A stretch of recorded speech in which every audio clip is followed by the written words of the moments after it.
Well, mistakes happen, and we give you time to correct them. So you don't like gnomes, huh? What about that one? That one I like a lot. Is the internet signal any better now? Why did we get internet from this cell phone company? The Ball Brothers! Here to save you with super fast, reliable Spectrum internet. Wow, this install was plug and play. With Spectrum, you get the most reliable internet speeds that millions of customers rely on. You see it? Get Spectrum Internet for $49.99 a month plus free advanced Wi-Fi. Call 1-855-215-3872 or scan to call. I got hurt in a car accident. Why should I call the Law Brothers? Because when you're hurt, you need money. We got a client who suffered a serious head injury. $10 million. Don't take a tiny check for your car wreck. Call the Law Brothers. We're the Law Brothers.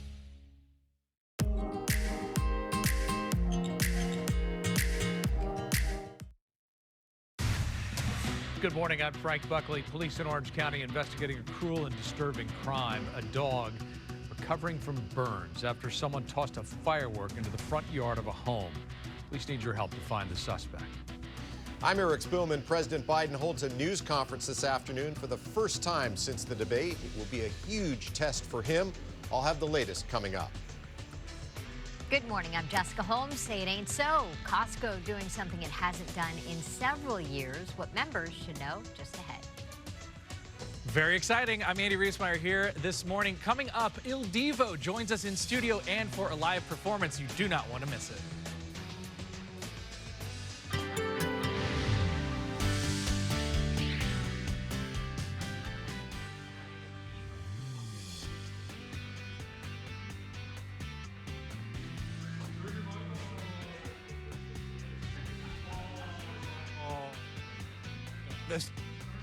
Yeah, as Frank says, the Swiss Army knife was not activated for that, so I apologize.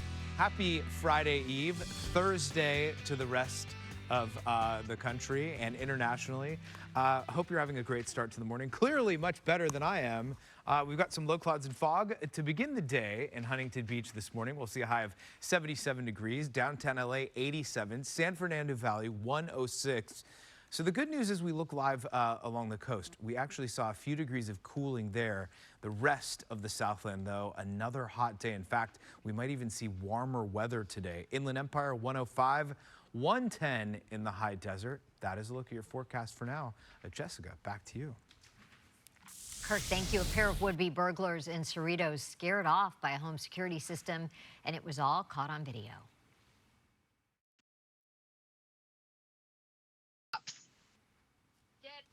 Okay, you hear the homeowner there talking to them through the speaker. The homeowner spotted those suspects through his home surveillance cameras. They were seen climbing over a wall of the property in the area of Norwalk and Artesia Boulevards about 4:45 yesterday afternoon.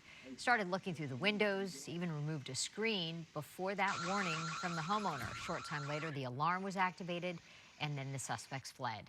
LA County Sheriff's deputies arrived, but the suspects were gone. Developing news now out of LA's Pico Union neighborhood. That's where deputies opened fire on a carjacking suspect who rammed into several patrol vehicles at the end of a dangerous pursuit. All began yesterday morning when deputies responded to a call of a carjacking in East LA. They located that vehicle hours later and conducted a traffic stop. The suspect rammed into a patrol vehicle and then fled. The pursuit came to an end on Vermont Avenue, south of Venice Boulevard. After striking a light pole, suspect then reversed his vehicle into another patrol car. That is when the shooting occurred.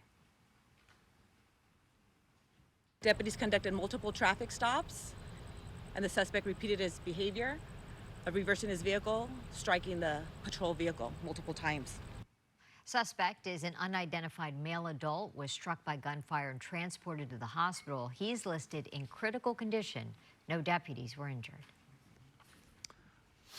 All eyes will be on President Biden later today when he gives a news conference. It's going to happen this afternoon. The president will likely face tough questions about his ability to lead the country if he wins a second term. KTLA's Eric Spillman in the newsroom with more on that. Eric, good morning. Good morning, Frank. The news conference takes place at 3:30 our time, and it's going to be a big test for President Biden, his first solo news conference since the debate. A lot of people will be watching to see how he does. Meanwhile, new this morning from the New York Times, the Biden campaign is quietly testing the strength of Vice President Kamala Harris against former President Trump in a head-to-head survey. That polling was conducted this week. The Times is reporting it's believed to be the first time that Biden's aides have tried to measure how Harris would do at the top of the ticket. The Times reports Biden's aides are not saying why the survey is being conducted or what the campaign planned to do with the results.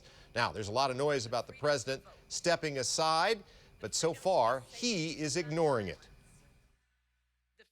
This is a big night at the White House, celebrating 75 years of the greatest alliance the world has ever known.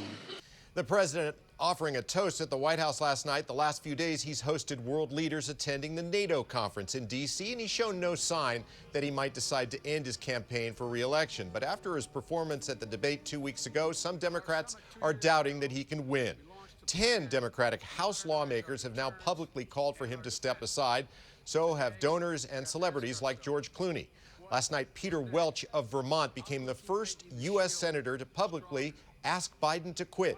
He writes this in the Washington Post. I understand why President Biden wants to run. He saved us from Donald Trump once and wants to do it again. But he needs to reassess whether he is the best candidate to do so. In my view, he is not. For the good of the country, I'm calling on President Biden to withdraw from the race. Now, yesterday, Biden was greeted with cheers at the headquarters of the AFL-CIO in Washington, but behind closed doors, the Washington Post is reporting those same union leaders were questioning whether Americans' doubts about Biden's age and health will make it impossible for him to beat Donald Trump. According to that report in the Post, the plan is for leading Democrats to wait until after the NATO summit is over to make a more public push for Biden to drop out. They don't want to embarrass him while world leaders are in town, and they also want to give him time to decide to exit on his own. Democratic senators are right now meeting with Biden's campaign advisors. Some of them spoke to reporters on the way in. My main concern is the health and well-being of the president, okay? And I think he'll make the right decision. And that's the only decision. The right decision is what's right for him. He's going to make that decision. If it's right for the country, then we'll make a decision from there. Is there a feeling, Senator, that this is... I think by Sunday. We must win this election. It is an existential threat to have Donald Trump in the White House again, and Joe Biden has to address and allay concerns so as to win this election. What I want to hear is the data that shows there's that path. There is a new Washington Post ABC News Ipsos poll out this morning. The question is, that was asked to voters, should Biden step aside and let somebody else run? 67% of adults polled said yes, 30% said no. Now, the president is planning to do another major sit-down interview. He'll be talking to NBC anchor Lester Holt on Monday, which is the first day of the Republican convention. Frank? All right, Eric, thank you for that. New at 10, a New York Democratic Congresswoman Alexandria Ocasio-Cortez has introduced articles of impeachment against Supreme Court Justices Samuel Alito and Clarence Thomas. The Congresswoman said yesterday the justices have failed to disclose gifts they've received while on the bench. She says an unchecked corruption crisis has spiraled into a constitutional crisis. There's been growing criticism over Justice Thomas not reporting luxury vacations paid for by a Republican megadonor. Justice Alito has been criticized for accepting luxury travel paid for by a hedge fund manager linked to cases before the court. Last week, 2 Democratic U.S. senators asked the Justice Department to open a special counsel investigation against Justice Thomas for possible violations of federal ethics and tax laws. Senators Sheldon Whitehouse of Rhode Island and Ron Wyden of Oregon also expressing concern about unreported perks given to Justice Thomas by his friends. The justices have denied any wrongdoing. The court is on summer recess and has not issued any comments about the impeachment efforts. An American Airlines flight headed to Phoenix was delayed after a tire on the plane exploded. Happened during takeoff from Tampa International Airport yesterday afternoon.